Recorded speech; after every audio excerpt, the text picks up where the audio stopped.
জুলাই গণহত্যা মামলায় শেখ হাসিনা ও কামালের বিরুদ্ধে আনুষ্ঠানিক বিচার শুরুর নির্দেশ, রাজসাক্ষী হলেন মামুন, ৩ আগস্ট সাক্ষ্য গ্রহণ। এসএসসি ও সমমান পরীক্ষার ফল প্রকাশ, পাশের হার ৬৮.৪৫%, জিপিএ 5 পেয়েছে ১,৩৯,০০০-এর বেশি। ফ্যাসিবাদ ঠেকাতে মৌলিক বিষয়ে রাজনৈতিক ঐক্য জরুরি, মন্তব্য আলী দিয়াছে জাতীয় সনদ তৈরির ঐকমত্য কমিশনের লক্ষ্য।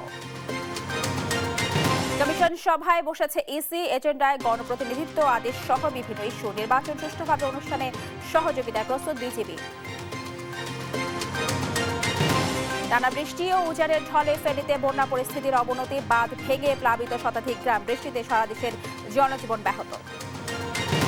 এবং প্রথম টি-20তে সন্ধ্যায় মাঠে নামছে বাংলাদেশ। শ্রীলঙ্কা টেস্ট ও ওয়ানডে সিরিজ হার ভুলে ঘুরে দাঁড়াতে মরিয়া টাইগাররা।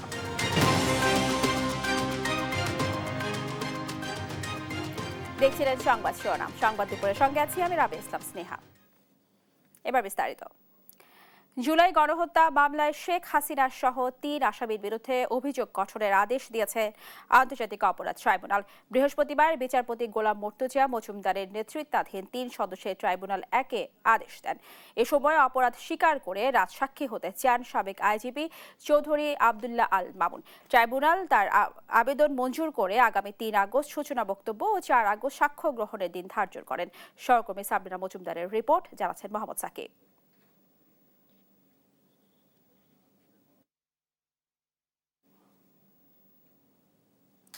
সুপ্রিয় দর্শক, এই মুহূর্তে এই রিপোর্টটি আমাদের কাছে এখন নেই। আমরা পরবর্তীতে আপনাদেরকে চেষ্টা করব রিপোর্টে দেখানোর জন্য।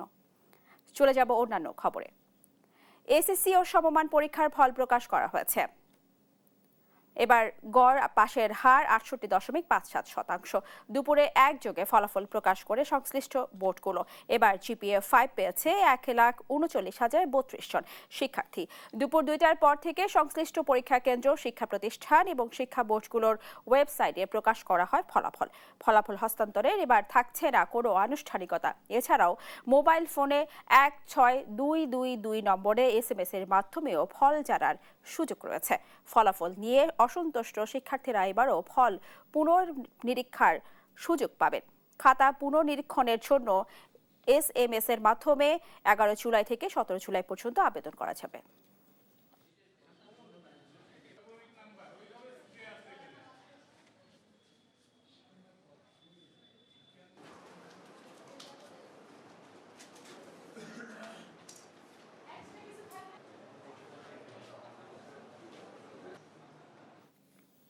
ঢাকা শিক্ষা বোর্ডে চলছে এসএসসি পরীক্ষার ফল প্রকাশ, সরাসরি চলে যাচ্ছে সেখানে।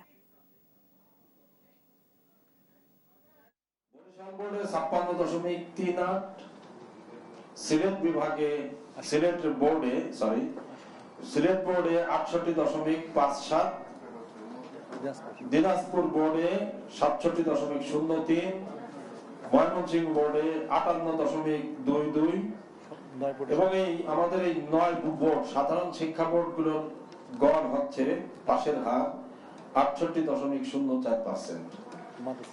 এরপর আছে মাদ্রাসা শিক্ষা বোর্ডের আলাদাভাবেই তাদের পার্সেন্টেজ পাশের হার ৬৮.০৯%। কারিগরি শিক্ষা বোর্ডের পাশের হার ৭৩.৬৩। এবং এই ১১টি বোর্ডের ৯টি সাধারণ এবং ২টি বিশেষজ্ঞ বোর্ড, এই ১১টি বোর্ডের মোট পাশের হার, গড় পাশের হার ৬৮.৪৫। এই হলো আমাদের সামগ্রিক ফলাফলের জায়গাটি।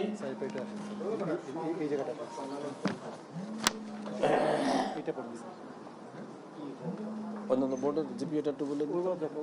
আচ্ছা, আমি আর কয়েকটি উল্লেখযোগ্য দিক আমি এখন আপনাদের কাছে তুলে ধরছি। এবছর সকল শিক্ষা বোর্ডে ছাত্রের চেয়ে ছাত্রী ৩.৭৯ অর্থাৎ প্রায় ৪% বেশি পাস করেছে এবং ৮,২০০ জন ছাত্রী বেশি সংখ্যায় জিপিএ পেয়েছে তুলনায়। ২০২৪ সালে জিপিএ 5 ছিল ১,৮২,১২৯ জন। আমি আবার বলছি, ২০২৪ সালে জিপিএ 5 পেয়েছিল ১,৮২,১২৯ জন আর এবছর অর্থাৎ 2025 সালে জিপিএ পেয়েছে 1,39,032 জন।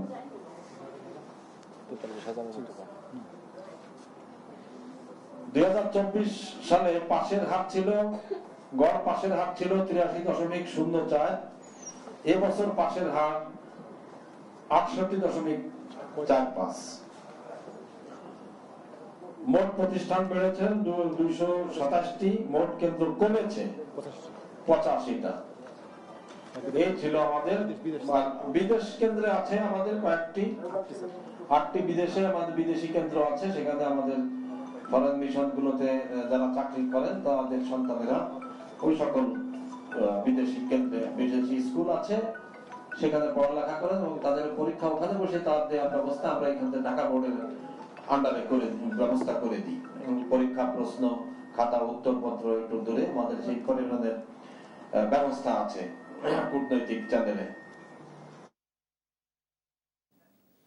দর্শক, ঢাকা শিক্ষা বোর্ডে চলছে এসএসসি পরীক্ষার ফল প্রকাশ। আমরা এতক্ষণ ছিলাম সেখানে। ফল প্রকাশের পর আনন্দে মেতেছেন শিক্ষার্থীরা। এই বিষয়ে জানাতে সরাসরি যুক্ত হচ্ছেন সহকর্মী মোহাম্মদ আলাউদ্দিন। আলাউদ্দিন, আপনি নিশ্চয়ই আমাকে শুনতে পাচ্ছেন। আলাউদ্দিন, আপনি আমাদের জানাবেন ফলাফল নিয়ে শিক্ষার্থীদের মধ্যে কি উচ্ছ্বাস দেখতে পাচ্ছেন, কি বলছেন শিক্ষার্থীরা?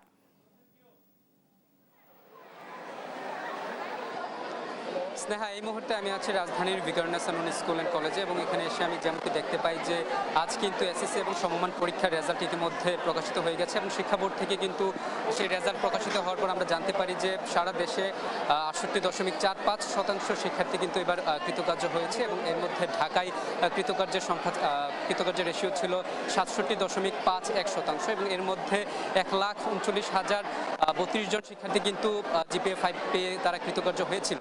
তো এর প্রেক্ষিতে কিন্তু আমরা আজকে ভিকারুননিসা স্কুলে আসি এবং এখানে এসে আমরা দেখতে পাই যে উদযাপনের জন্য এবং জিপিএ 5 শিক্ষার্থী যারা আছেন তারা ইতিমধ্যে আসতে শুরু করছেন তাদের ক্যাম্পাসে এবং সেই সঙ্গে স্কুল কর্তৃপক্ষ কিন্তু আয়োজন শুরু করছে এই উল্লাস এবং উচ্ছ্বাসের উদযাপন করার জন্য। আমি যদি একটু দেখাই আমার ঠিক পেছনে আপনারা দেখতে পাবেন যে শিক্ষার্থীরা ইতিমধ্যে কিন্তু ড্রাম নিয়ে এবং সরঞ্জাম নিয়ে কিন্তু তারা ইতিমধ্যে প্রস্তুতি নিচ্ছেন। এখনো কিন্তু কর্তৃপক্ষ থেকে এখানকার ভিকারুননিসা স্কুলের কর্তৃপক্ষ কিন্তু এখনো ফলাফল প্রকাশ করেনি। তারা আয়োজন করছেন এবং সেই সঙ্গে তারা জানাবেন এমনটাই তারা বলছেন। এই সঙ্গে আমি এখানে একজন শিক্ষার্থী আছে, আমি তার সাথে একটু কথা বলবো। একটু আমাকে বলবেন যে আপনারা আজকে কিসের আয়োজন করছেন? এসএসসি পরীক্ষার রেজাল্ট দেবে, এর জন্য হচ্ছে যে আমাদের প্রতি বছর ভিকারুননিসা থেকে হচ্ছে এরকম রেজাল্টের দিন ড্রাম বাজানো হয়, তার জন্য আমরা এখানে এসেছি। আমি যদি আরেকজন শিক্ষার্থীর সাথে কথা বলি, আপনি আজকে হচ্ছে আমাদের বড় আপুদের রেজাল্ট দিবে এন্ড আমরা অনেক ধুমধাম করে করব, বাজাবো, ড্রাম বাজাবো এবং আনন্দ করব। এটাই। আপনারা কি প্রত্যাশা করছেন যে এবারও কি আপনাদের স্কুল? অবশ্যই আমরা অলওয়েজ ফার্স্ট। হ্যাঁ, এই ব্যাপারে একটু বলুন যে আমরা অলওয়েজ ফার্স্ট, এটা তো প্রত্যাশা করার কিছু নেই, সবসময় আমরা আগে। যেমনটি শুনছিলাম শিক্ষার্থীরা কিন্তু এবারও প্রত্যাশা করছেন যে তারা কিন্তু এবারও ঢাকা বোর্ডে তারা প্রথম হবেন এবং জিপিএ 5 এর প্রেক্ষিতেও কিন্তু তারা প্রথম সারিতে এগিয়ে থাকবেন বলে তারা এমনটি প্রত্যাশা করছেন। সেই সঙ্গে আমি এখানকার যারা জুনিয়র শিক্ষার্থী আছেন তাদের সাথে কথা বললাম। তারা যেমনটি বলছিলেন যে তাদের বড় আপুদের আজকে রেজাল্ট পাবলিশ হবে, সেই জন্যই কিন্তু তারা সেই আনন্দ ঘন মুহূর্ত এবং বাঁধ ভাঙা যে উচ্ছ্বাস, সেই উচ্ছ্বাস প্রকাশের জন্য কিন্তু তারা ইতিমধ্যে ড্রাম নিয়ে এখানে উপস্থিত হয়ে গেছেন এবং সেই সঙ্গে আমরা দেখতে পাচ্ছি হলরুমের মধ্যে কিন্তু তারা অবস্থান করছেন এবং তাদের এই আনন্দ ঘন মুহূর্ত তারা উদযাপনের জন্য সর্বোপরি তারা ব্যবস্থা নিয়েছেন। তো এই ছিল আমার কাছে রাজধানীর ভিকারুননিসা স্কুল থেকে এসএসসি ফল প্রকাশের সর্বশেষ। আলাউদ্দিন, আপনাকে ধন্যবাদ। দর্শক, এসএসসির ফলাফল প্রকাশ নিয়ে আমাদের সাথে যুক্ত ছিলেন সহকর্মী আলাউদ্দিন। এসএসসি পরীক্ষার ফলাফল নিয়ে জানাতে ময়মনসিংহ থেকে যুক্ত হচ্ছেন সহকর্মী ইলিয়াস আহমেদ। ইলিয়াস, আপনি আমাদের জানাবেন এবার এসএসসিতে ময়মনসিংহে পাশের হার কেমন, সেই সাথে শিক্ষার্থীদের উচ্ছ্বাস কেমন দেখছেন? মাধ্যমিক ও উচ্চ মাধ্যমিক শিক্ষা বোর্ড ময়মনসিংহে পাশের হার হচ্ছে 58.22%। অর্থাৎ কিছুক্ষণ আগেই কিন্তু এই ফলাফল ঘোষণা করেছেন ময়মনসিংহ মাধ্যমিক ও উচ্চ মাধ্যমিক শিক্ষা বোর্ডের চেয়ারম্যান অধ্যাপক শহীদুল্লাহ। তিনি কিন্তু এই ফলাফল ঘোষণার যে অনুষ্ঠান সেটি কিন্তু এখনো চলছে, অর্থাৎ কিছুক্ষণ আগেই তিনি এই ঘোষণা দিয়েছেন। আমরা দেখেছি যে এবছর কিন্তু বলা যায় যে মাধ্যমিক ও উচ্চ মাধ্যমিক শিক্ষা বোর্ড ময়মনসিংহের ফলাফল অনেকটাই খারাপ হয়েছে এবং সেই বিষয়টি কিন্তু আজকে এই সাংবাদিকদের সাথে যে আলোচনায় বসছেন অর্থাৎ মাধ্যমিক ও উচ্চ মাধ্যমিক শিক্ষা বোর্ডের চেয়ারম্যান, তিনি কিন্তু সেই বিষয়টি বলছিলেন। অর্থাৎ গত বছর কিন্তু পাশের হার ছিল 85 কিন্তু পাশের হার ছিল, এবছর কিন্তু অনেকটাই কমে 58.22% কিন্তু পাশের হার হয়েছে। অর্থাৎ বলা যায় জিপিএ এর হারও কিন্তু অনেকটাই কমেছে। অর্থাৎ এবছর এসএসসি ও সমমানের পরীক্ষায় কিন্তু 1,07,000 শিক্ষার্থী অংশগ্রহণ করেছিল এই বোর্ডের অধীনে। অর্থাৎ 4 জেলায় কিন্তু এই শিক্ষার্থীরা অংশগ্রহণ করেছিল এবং বোর্ড চেয়ারম্যান বলছেন যে শিক্ষার্থীদের পরীক্ষা কিন্তু তারা যথাযথভাবে নেওয়ার চেষ্টা করেছিলেন এবং অনেক শিক্ষার্থী কিন্তু পড়াশোনা না করার কারণে তারা যে পরীক্ষা দিয়েছেন তারা কিন্তু বিশেষ করে ইংরেজি এবং গণিতে কিন্তু অনেকেই কিন্তু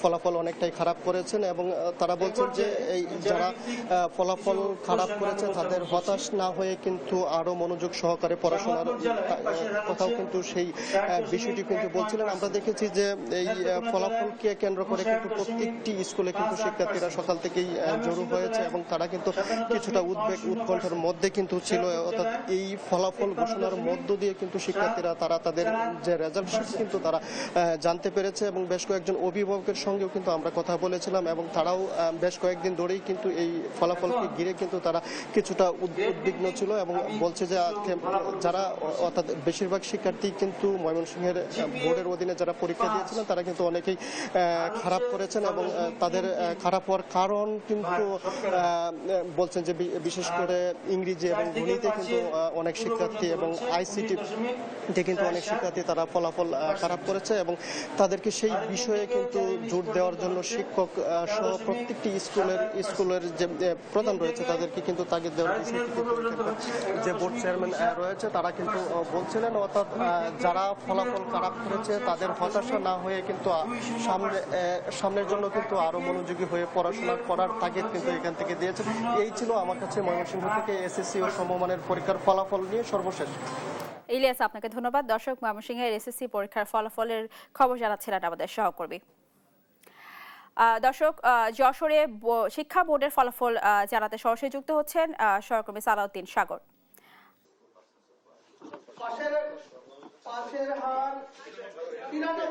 এখানে আপনারা দেখতে পাচ্ছেন যে এটার কারণ আপনারা সবাই জানেন ভালো করে।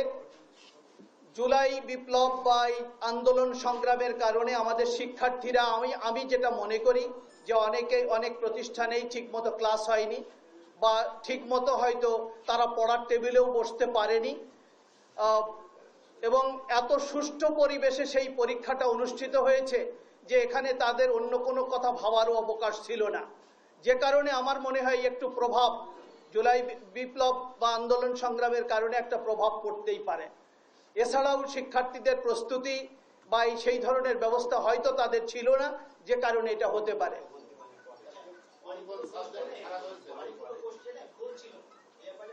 আমরা যে কোশ্চেনগুলোতে ভুল ছিল সেই কোশ্চেনগুলো যথারীতি আমরা প্রধান পরীক্ষক যারা ছিলেন তারা একটা সলিউশন দিয়েছিলেন, সেই সলিউশন অনুসারে শিক্ষার্থীদের যথারীতি আমরা তাদের নাম্বার দেওয়ার চেষ্টা করেছি। দর্শক, যশোর শিক্ষা বোর্ড ফলাফল ব্রিফ করছিলেন, আমরা তখন ছিলাম সেখানে। দর্শক, রংপুরে শিক্ষা বোর্ডের ফলাফল জানাতে সরাসরি যুক্ত হচ্ছেন আমাদের সহকর্মী রফিকুল ইসলাম। আমরা যাব তার কাছে। রফিক, আপনি আমাদের জানাবেন এবার এসএসসিতে রংপুরে পাশের হার কেমন দেখছেন এবং সেই সাথে শিক্ষার্থীদের উচ্ছ্বাস কেমন দেখছেন, বিস্তারিত জানাবেন। স্নেহা, আপনি জানেন যে সারা দেশে এসএসসির এবং সমমানের পরীক্ষার ফলাফল প্রকাশ হয়েছে কিছুক্ষণ আগেই। দিনাজপুর বোর্ডের শিক্ষা পাশের হার এবার ছিল 68.45%। এটি কিছুক্ষণ আগে আমরা এটি জানতে পেরেছি। আপনি জানেন যে যেহেতু অনলাইনে এই ফলাফল প্রকাশ করা হচ্ছে, সে কারণেই বিদ্যালয়গুলোতে কিন্তু শিক্ষার্থী, অভিভাবক, তাদের স্বজন আমরা কাউকেই দেখতে পাচ্ছি না। আমরা এখানে যারা শিক্ষক রয়েছেন এই প্রতিষ্ঠানের যারা অধ্যক্ষ রয়েছেন তাদের সঙ্গে আমরা কথা বলেছি। তারা বলেছেন যেহেতু অনলাইন সিস্টেমের কারণে এই শিক্ষা প্রতিষ্ঠানগুলোর ফলাফল মোবাইলেই সংগ্রহ করা হচ্ছে, সে কারণে কিন্তু এই শিক্ষার্থীরা আসছেন না। আরেকটি বিষয় জানিয়ে রাখি যে গত বছরের তুলনায় কিন্তু এবারের পাশের হার প্রায় 14% কম রয়েছে এমনটি আমরা জেনেছি। সে কারণে উদ্বেগ উৎকণ্ঠা তো রয়েছে শিক্ষার্থীদের মধ্যে, এবং একই উৎকণ্ঠা রয়েছে অভিভাবকদের মধ্যে যাদের প্রত্যাশিত রেজাল্ট হয়নি। এমনই অনেকে বলছেন যে কারণ অন্যান্য বছরগুলোতে A+ যেভাবে ছড়াছড়ি ছিল, এবার কিন্তু সেই অবস্থাটা একেবারেই নেই। এই উদ্বেগ উৎকণ্ঠা শিক্ষক, অভিভাবক এবং শিক্ষার্থীদের কাছে রয়েছে।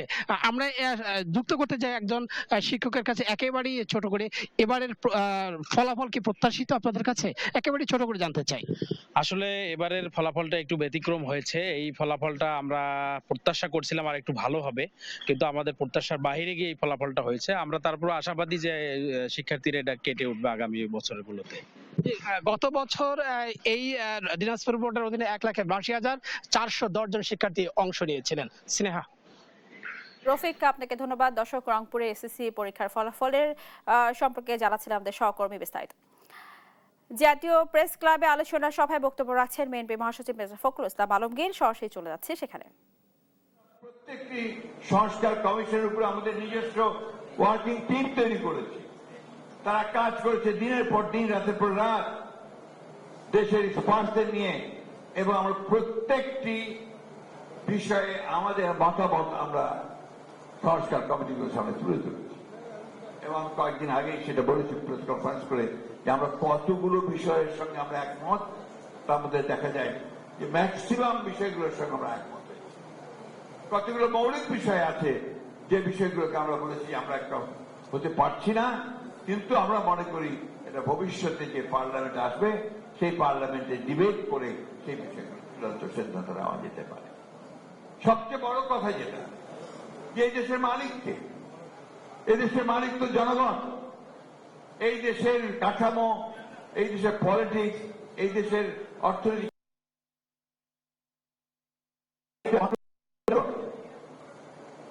আজকে যারা সংস্কার করছেন তাদেরকে আমি স্বাগত জানাই। তারা অনেক বড় বড় চাকরি করতেন বিদেশে, অনেক লেখাপড়া করেছেন, ইউনিভার্সিটিতে পড়াতেন, আসছেন, তারা বাংলাদেশের মানুষের জন্য অত্যন্ত সুন্দর সুন্দর চিন্তা করে সামনে নিয়ে এসেছেন। আমরা সেটা প্রপার দেখেছি, দেখে আমরা যেটাকে মনে করেছি যে এই দেশের মানুষের সঙ্গে সংগতিপূর্ণ, সেই বিষয়গুলোকে সামনে আনার চেষ্টা করি। আমরা সে কথাগুলো আমরা জমা দিয়েছি। জুলাই সনদ সম্পর্কে বলা হয়, জুলাই সনদে সেই প্রথম যখন কথা উঠল, যখন সরকার বলল আমাদের কাছে চাইলো যে তোমরা তোমাদের মতামত দাও, আমরা তখনই দিয়ে দিয়েছি। এরপরে এখন আবার কয়েকদিন আগে সরকারের তরফ থেকে আমাদের কাছে মতামত চাওয়া হয়েছে, আমরা গতকাল রাত্রে সেই সব মতামত পুরো দিয়ে দিয়েছি। তার প্রবলেমটা কোথায়? প্রবলেমটা হচ্ছে যারা দেখতে নারী তার চরম হয়, কথাটা বলতে বাধ্য না, মনে করবেন না। আমি সাংবাদিকদের ভাইদেরও বলবো, আমরা সামান্য লেখাপড়া করেছি, আপনারা শব্দের মার্কেট করে কোথায় কোন দিকে নিয়ে যেতে চান সেটা বোঝার মতো ক্ষমতা আমাদের আছে। আমরা 3 বার সরকার চালিয়েছি। সরকার, দেশ, জনগণ, রাষ্ট্র, পররাষ্ট্র। দর্শক, জাতীয় প্রেস ক্লাবে আলোচনা সভায় বক্তব্য রাখছেন বিএনপি মহাসচিব মির্জা ফখরুল ইসলাম আলমগীর। আমরা এতক্ষণ ছিলাম সেখানে। দর্শক, এসএসসি পরীক্ষার ফলাফল প্রকাশ নিয়ে ব্রিফ করছেন চট্টগ্রাম শিক্ষা বোর্ড। আমরা সরাসরি চলে যাব সেখানে। এডুকেশন অফিসার আছেন, জেলা শিক্ষা অফিসার, ওনাদেরকে আমরা চিঠিপত্র দিই, আপনারা বিভিন্ন স্কুলে আপনাদের মনিটরিং কার্যক্রমটা পারবেন। এটা আমাদের এককভাবে না, এটা একটা সমন্বিত কার্যক্রমের মাধ্যমে ওই এলাকার হিল এরিয়ার শিক্ষার্থীদের পাশেরা বা শিক্ষা কার্যক্রম বাড়াতে পারে। তো আমরা এককভাবে করতে পারি না, আমরা করতে পারি। আমাদের মনিটরিংটা আমরা বাড়িয়েছি। প্লাস এটা কমার একটা কারণ কি দেখেন, আমাদের শিক্ষা মন্ত্রণালয়কে আমরা প্রতিনিয়তই বলি, মাধ্যমিক উচ্চ শিক্ষা অধিদপ্তরের চেয়ারম্যান স্যার প্রতিনিয়তই চিঠি লেখেন হিল এরিয়াতে শিক্ষকের স্বল্পতা দূর করার জন্য, যাতে শিক্ষকদের পদায়ন করা হয়, এবং মাধ্যমিক উচ্চ শিক্ষা অধিদপ্তর এবং শিক্ষা মন্ত্রণালয় প্রতিনিয়ত পদায়ন করেন। তারপরও বিশেষ কারণে অনেকেই সেখানে থাকতে চান না। আর তত্ত্বাবধায়ক সরকার প্রধান বিচারপতি নিয়োগ ও জরুরি অবস্থা ঘোষণা হবে কিভাবে, এসব নিয়ে রাজনৈতিক দলগুলোর সঙ্গে বৈঠক চলছে জাতীয় ঐকমত্য কমিশনে। তবে জাতীয় সনদ তৈরি করা এই কমিশনের প্রধান লক্ষ্য ও উদ্দেশ্য বলে মন্তব্য করেছেন কমিশনের সহসভাপতি অধ্যাপক আলী রিয়াজ। সবাইকে নিয়ে দ্রুততম সময়ে সনদ তৈরি করা হচ্ছে বলেও জানান তিনি। মাহবুব তামিমের প্রতিবেদন। জাতীয় ঐক্য গড়তে ও জুলাই সনদ তৈরির লক্ষ্যে 3 দিন পর আবারও আলোচনায় বসেছে জাতীয় ঐকমত্য কমিশন। বৃহস্পতিবার সকাল 10:30টায় দ্বিতীয় দফার 11তম দিনে রাজধানীর ফরেন সার্ভিস একাডেমির দোয়েল হলে আলোচনায় অংশ নিয়েছে রাজনৈতিক দলগুলো। কমিশনের সহসভাপতি অধ্যাপক আলী রিয়াজ বলেন, জবাবদিহিতামূলক রাষ্ট্র গড়তে এবং ফ্যাসিবাদের ফিরে আসা ঠেকাতে রাজনৈতিক দলগুলোর মধ্যে ঐক্য প্রয়োজন। আমরা একটা জবাবদিহিমূলক রাষ্ট্রের কথা বলছি, আমরা যাতে করে ক্ষমতার এককেন্দ্রীকরণ না হয় সেটার কথা বলছি, এবং প্রাতিষ্ঠানিকভাবে যেন এমন ব্যবস্থা তৈরি করা যায় যা কোনো অবস্থাতে এদেশে আবার কোনো ফ্যাসিবাদী শাসন তৈরি করতে না পারে সেটা নিশ্চিত করা। বিএনপি স্থায়ী কমিটির সদস্য সালাউদ্দিন আহমেদ প্রস্তাব করেছেন আপিল বিভাগের জ্যেষ্ঠ বিচারপতিদের মধ্য থেকে প্রধান বিচারপতি নিয়োগের। আপিল বিভাগের মধ্য থেকেই যে চিফ জাস্টিস নিয়োগ হতে হবে, এবং তার মধ্যে আমাদের লিখিত প্রস্তাবে ছিল যে জ্যেষ্ঠতম কর্মরতদের মধ্য থেকে জ্যেষ্ঠতম 3 জনের মধ্য থেকে রাষ্ট্রপতি প্রধান বিচারপতি নিয়োগ করবেন। অন্যান্য দলের নেতারাও প্রধান বিচারপতি নিয়োগ প্রক্রিয়ায় স্বচ্ছতা নিশ্চিত করার কথা বলেন। বিচারপতি নিয়োগ প্রক্রিয়ায় যথাযথ স্বচ্ছতা এবং যাদের নিয়োগ দেওয়া হবে তাদের দক্ষতা, এগুলো আগে নিশ্চিত করতে হবে। মাহবুব তামিম, দেশ টিভি, ঢাকা। দেখছেন সংবাদ দুপুর। জুলাই গণহত্যা মামলায় শেখ হাসিনা সহ 3 আসামির বিরুদ্ধে অভিযোগ গঠনের আদেশ দিয়েছেন আন্তর্জাতিক অপরাধ ট্রাইব্যুনাল। বৃহস্পতিবার বিচারপতি গোলাম মর্তুজা মজুমদারের নেতৃত্বাধীন 3 সদস্যের ট্রাইব্যুনাল 1 এ আদেশ দেন।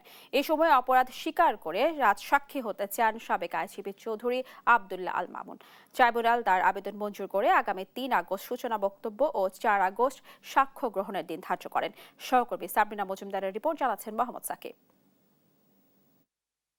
জাতিসংঘের তদন্ত রিপোর্ট অনুযায়ী 24 জুলাই আগস্ট গণ অভ্যুত্থানে দেশ জুড়ে যে ব্যাপক গণহত্যা হয়েছিল তার নেতৃত্বে ছিলেন পলাতক ফ্যাসিস্ট সরকারের প্রধানমন্ত্রী শেখ হাসিনা। ক্ষমতার শীর্ষে থেকে তার নির্দেশনায় নৃশংসতার বলি 1400 প্রাণ, আহত 20,000-এরও বেশি।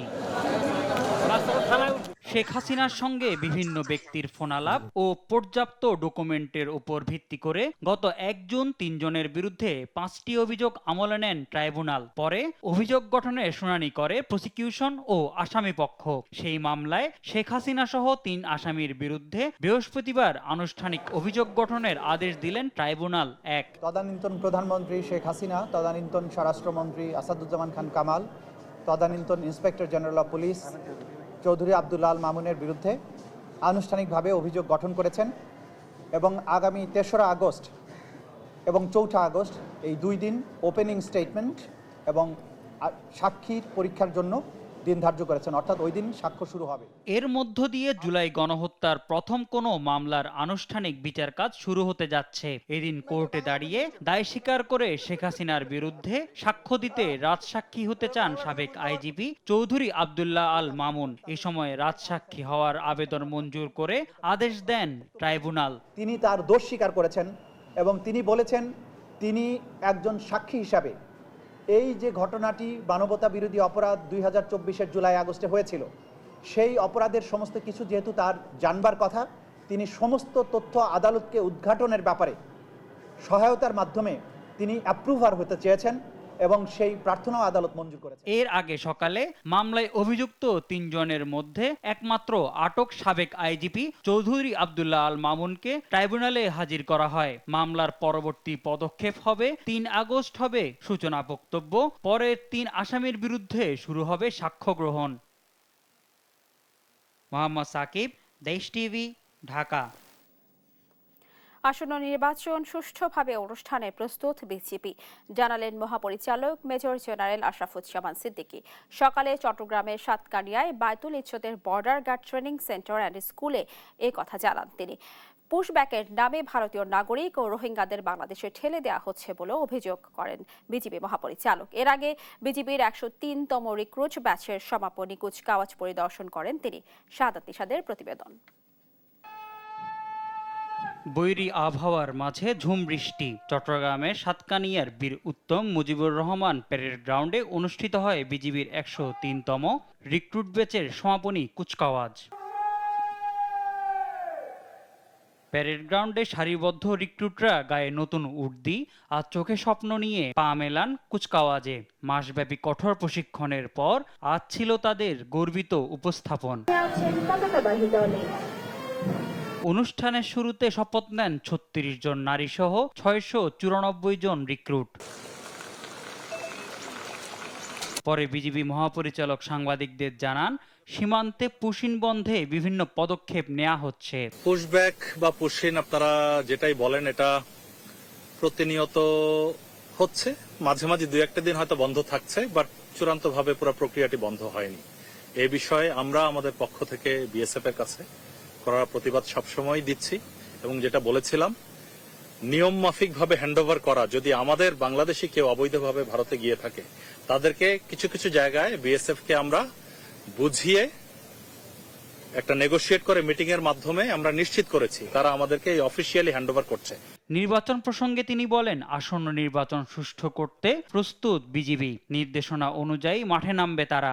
বর্ডারের অন্যান্য সকল কাজ সহ আসন্ন পরবর্তী যে জাতীয় নির্বাচন হবে সেখানেও আমরা কাজে লাগাতে পারি। কারণ এই বিষয়ে আমাদের গতকালই একটি মিটিং হয়েছে, মাননীয় প্রধান উপদেষ্টা নিয়েছেন। এই বিষয়ে পর্যাপ্ত আলোচনা হয়েছে। শুধু বিজিবি নয়, অন্যান্য আইন শৃঙ্খলা বাহিনীরও যেই সংকট বা জনবলের যে কমতি রয়েছে সেটাকে কিভাবে বাড়ানো যায়। এ সময় সীমান্ত অপরাধ দমনে নবীনদের কঠোর হওয়ার নির্দেশনা দেন বিজিবি প্রধান। এটা সুনির্দিষ্ট একদম কত কিলোমিটার এই মুহূর্তে আমার কাছে নাই। মোহাম্মদ সাকিব, দেশ টিভি। পিআর পদ্ধতির নির্বাচন জুলাই শরৎ সহ 7 দফা দাবি পূরণ হলে যে কোনো সময় নির্বাচনের জন্য প্রস্তুত বলে জানিয়েছেন জামায়াতে ইসলামীর সহকারী সেক্রেটারি জেনারেল এহসানুল মাহবুব জুবায়ের। সকালে জিএমপি কার্যালয়ে কমিশনারের সঙ্গে জামায়াতের 5 সদস্য প্রতিনিধি দলের বৈঠক শেষে এই কথা জানান তিনি। বলেন, রাজনৈতিক ইতিহাসে সবচেয়ে বড় সমাবেশ হবে 19 জুলাই। এতে কয়েক লাখ লোকের সমাগম হবে। বিএনপি সহ ফ্যাসিবাদ বিরোধী সব শক্তিকে সমাবেশে দাওয়াত দেওয়ার কথাও জানান তিনি। ডিএমপি থেকে সমাবেশের নিরাপত্তা সহ সার্বিক বিষয়ে সহযোগিতার আশ্বাস পাওয়ার কথা জানান জামায়াতের এই নেতা।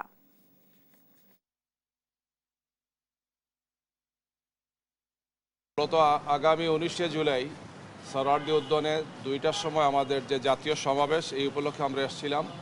গতকালকে স্বরাষ্ট্র মন্ত্রণালয়ের দায়িত্বে নিয়োজিত সম্মানিত উপদেষ্টার সাথে আমাদের 2 জন সিনিয়র দায়িত্বশীল মিটিং করেছেন। এরই ধারাবাহিকতায় আমরা আজকে ডিএমপি কমিশনার অফিসে এসেছিলাম।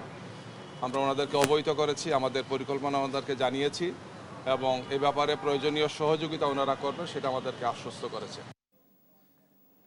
টানা বৃষ্টি আর উজানের ঢলে অবনতি হয়েছে ফেনীর বন্যা পরিস্থিতি। পানিবন্দী হয়ে পড়েছেন পরশুরাম, ফুলগাছি ও ছাগলনাইয়া উপজেলার প্রায় 100 গ্রামের মানুষ।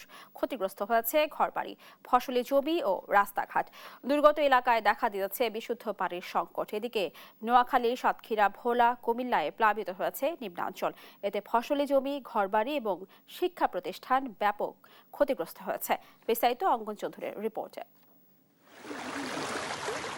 ফেনীর পরশুরাম, ফুলগাজী ও ছাগলনাইয়া উপজেলার 3টি নদীর বাঁধে 21টি স্থানে ভাঙন দেখা দিয়েছে। মোহরী ও সিলোনিয়া নদীর বাঁধ ভেঙে শতাধিক গ্রাম প্লাবিত হয়েছে। এতে কয়েক লাখ মানুষ পানিবন্দী হয়ে পড়েছে। প্রায় 150 বিদ্যালয় আশ্রয়কেন্দ্র ঘোষণা করা হয়েছে, যেখানে 7,000 মানুষ আশ্রয় নিয়েছেন। জেলার প্রশাসন 6টি উপজেলায় 17 লাখ টাকার বরাদ্দ নিয়ে ত্রাণ কার্যক্রম অব্যাহত রেখেছেন। গরম পানি উঠিছে, বাইরে গেছি আমরা যা জিনিস লইয়ারে অল্প মাছ বানা লই কাপড় চোপড় লইয়ারে বাইরে 20 মিনিটের ভিতরে মাছ বানা বার করতে পারিনি, আপনার এই বারে ঘরে পানি উঠে গেছে। বুধবার রাত থেকে প্রবল স্রোতে চিথলিয়া ও মরজানগড়ের বিভিন্ন এলাকায় পানি ঢুকে পড়ে। এতে ফসলি জমি, বসতঘর ও সড়ক পথ ব্যাপকভাবে ক্ষতিগ্রস্ত হয়। হঠাৎ করে পানি ঢুকে পড়ায় অনেক পরিবার ঘরবন্দি হয়ে পড়েছেন। অনেকেই রান্নাবান্না নিয়ে পড়েছেন বিপাকে। সেই সঙ্গে দেখা দিয়েছে বিশুদ্ধ পানির সংকট। আমার এখানে একটা দোকান করছিল, এটাও নিয়ে গেছে। আমার মনে করেন এই বসস্থান যেটা থাকার ঘর, এটাও নিয়ে গেছে। আমার বাইরের ঘরটাও নিয়ে গেছে। আমাদেরকে শক্ত করে বেরিবেন্ট আছে, শক্ত করে মজবুত করে বাঁধি দিয়ে, ঠিক আছে না? আমরা ভবিষ্যতে আর এরকম কষ্ট করতে হইব না। 2 দিনের বৃষ্টিতে নোয়াখালী সদর, সুবর্ণচর, কোম্পানিগঞ্জ ও বেগমগঞ্জে ব্যাপক জলাবদ্ধতা দেখা দিয়েছে। এতে প্রায় 64,000 পরিবার পানিবন্দী রয়েছেন। জনদুর্ভোগ চরমে পৌঁছেছে। শহরের সকল রাস্তায় পানি আর পানি, নামার কোনো জায়গা নেই। প্রচুর বৃষ্টি হওয়ার কারণে বাসা বাড়িতে পানি ঢুকেছে এবং জলাবদ্ধতা সৃষ্টি হয়েছে। বিভিন্ন পুকুর, রাস্তাঘাট এগুলো ডুবে গেছে পানিতে। কুমিল্লার গোমতী নদীর পানি বৃদ্ধি অব্যাহত থাকায় তীরবর্তী মানুষ চরম উদ্বিগ্ন। এরই মধ্যে তীরবর্তী এলাকা প্লাবিত হয়েছে। পানি বিপদসীমার 1.5 মিটার নিচ দিয়ে প্রবাহিত হলেও সতর্কতামূলক ব্যবস্থা হিসেবে অনেকেই ঘরবাড়ি ছেড়ে নিরাপদ আশ্রয়ে যাচ্ছেন। সাতক্ষীরার পৌর এলাকায় 1/3 এলাকা নিম্নচাপের কারণে জলাবদ্ধতায় ভুগছে।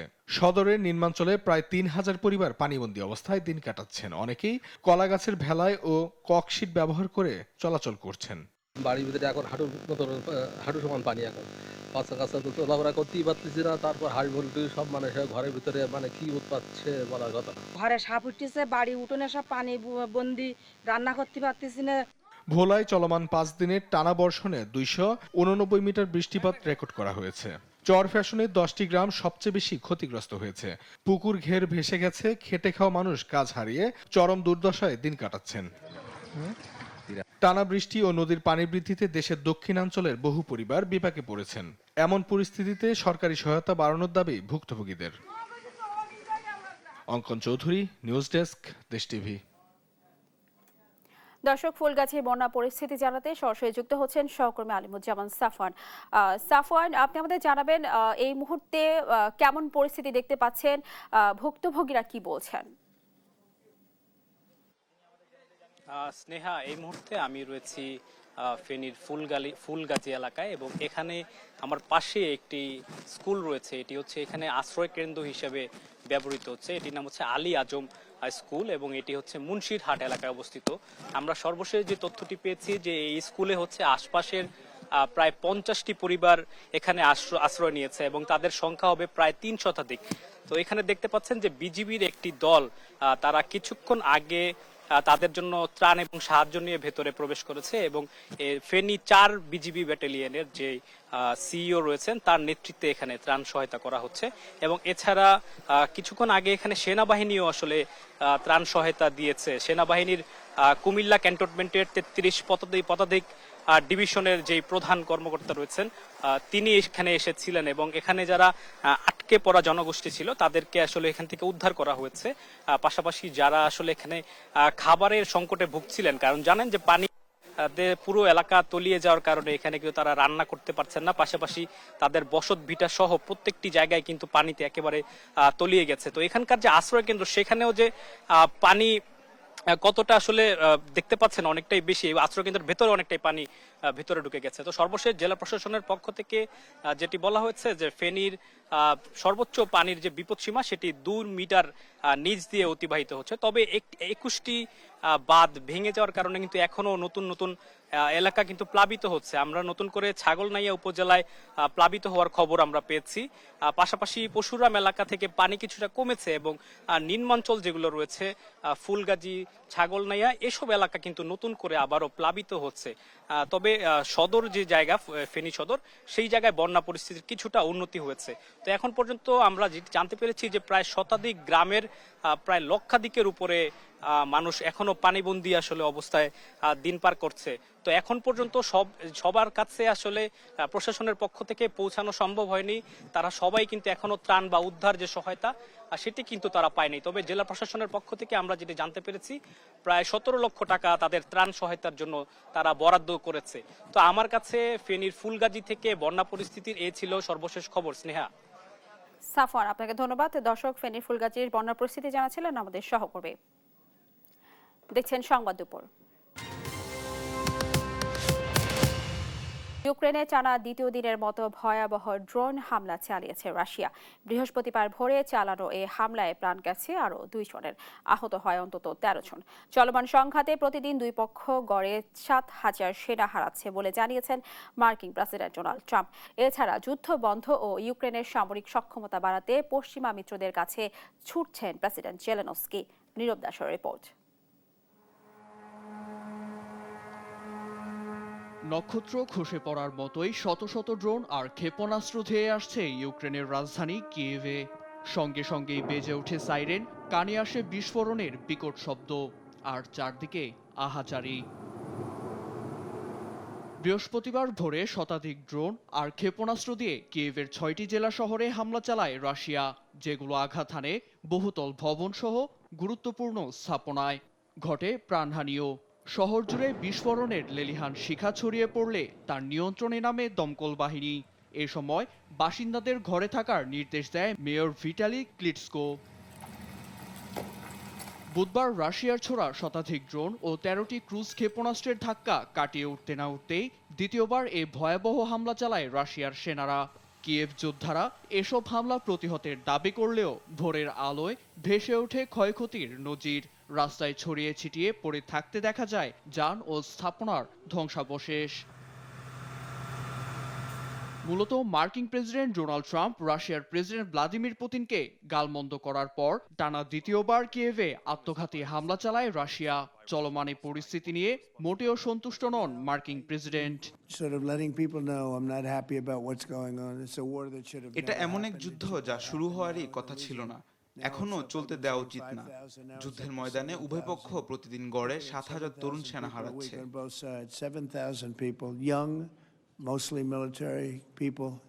এদিকে মালয়েশিয়ার কুয়ালালামপুরে বসতে চলেছে দক্ষিণ পূর্ব এশিয়ার জোট আসিয়ানের পররাষ্ট্রমন্ত্রীদের বৈঠক। সেখানে রাশিয়া ইউক্রেন যুদ্ধ বন্ধে সাইডলাইনে আলোচনায় বসার কথা রয়েছে মার্কিন পররাষ্ট্রমন্ত্রী মার্কো রুবিও ও রুশ পররাষ্ট্রমন্ত্রী সার্গেই ল্যাভরভের। এছাড়া বুধবার রোম সফর করেন ইউক্রেনীয় প্রেসিডেন্ট ভলোদিমির জেলেনস্কি। সেখানে ইতালির প্রেসিডেন্ট সার্জিও ম্যাট্রেলা ও মার্কিন দূত কেইথ ক্যালোগোর সঙ্গে ইউক্রেনের ভবিষ্যৎ ও প্রতিরক্ষা ব্যবস্থা জোরদার নিয়ে চলে আলোচনা। নীরব দাস, নিউজ ডেস্ক, দেশ টিভি। লোহিত সাগরে লাইবেরিয়ার পতাকাবাহী একটি কার্গো জাহাজে হামলা চালিয়ে ডুবিয়ে দিয়েছে ইয়েমেনের হুথি সংগঠন। এই ঘটনায় নিহত হয়েছেন 4 জন, নিখোঁজ 15 জন নাবিক। সশস্ত্র গোষ্ঠী জানিয়েছে জাহাজটি ইসরায়েলের দিকে যাচ্ছিল। গাজায় ও ইয়েমেনে হামলার প্রতিবাদে এ নিয়ে এক সপ্তাহে লোহিত সাগরে পরপর 2টি বড় অভিযান চালালো হুথি। লুৎফর কবিরের রিপোর্ট। হুতির হুমকি আর হামলায় অশান্ত লোহিত সাগর।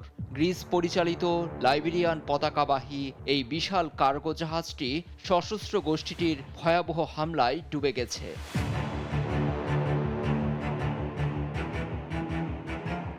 পণ্যবাহী এটার্নিটি সি জাহাজটি 25 ক্রু সহ সুয়েজ খালের দিকে অগ্রসর হচ্ছিল। এমন সময় একযোগে শুরু হয় ড্রোন ও রকেট হামলা। আগুন ধরে যায়। 2 দিন পর বুধবার ডুবে গেছে জাহাজটি। এর ভিডিও ধারণ করে তা প্রকাশ করেছে ইরান সমর্থিত সশস্ত্র গোষ্ঠীটি। খবর পেয়ে ঘটনাস্থলে রওনা হয় ইউরোপীয় ইউনিয়নের নৌবাহিনী। কয়েকজন ক্রুকে জীবিত উদ্ধারের দাবি করেছে তারা। তবে বেশিরভাগ ক্রুকে জিম্মি করা হয়েছে এমন অভিযোগ তুলে নিঃশর্ত মুক্তির আহ্বান জানিয়েছে ইয়েমেনের মার্কিন দূতাবাস। আর এই অভিযানকে বৈধ বলছে হুতি। এটার্নিটি সি কার্গো জাহাজটি ইসরায়েলের দখলকৃত ফিলিস্তিনের এইলাত বন্দরের দিকে যাচ্ছিল। অভিযানে মনুষ্যবিহীন বোট ও ক্রুজ ক্ষেপণাস্ত্র ব্যবহার করা হয়েছে। সফল অভিযানে জাহাজটি পুরোপুরি ডুবে গেছে। এই হামলার একদিন আগেই ম্যাজিক সিজ নামের আরেকটি কার্গো জাহাজে হামলায় সেটিও ডুবে গেছে। তবে সব নাবিককে নিরাপদে উদ্ধার করা সম্ভব হয়। ফিলিস্তিনিদের ওপর হামলার প্রতিবাদ জানিয়ে 2023-এর নভেম্বর থেকে লোহিত ও এডেন সাগরে অভিযান শুরু করে হুতি। এখন পর্যন্ত 70টি বাণিজ্যিক জাহাজে হামলার খবর পাওয়া গেছে। এতে প্রভাব পড়ছে বৈশ্বিক বাণিজ্যে। লুৎফর কবির, নিউজ ডেস্ক, দেশ টিভি। দেখছেন সংবাদ দুপুর।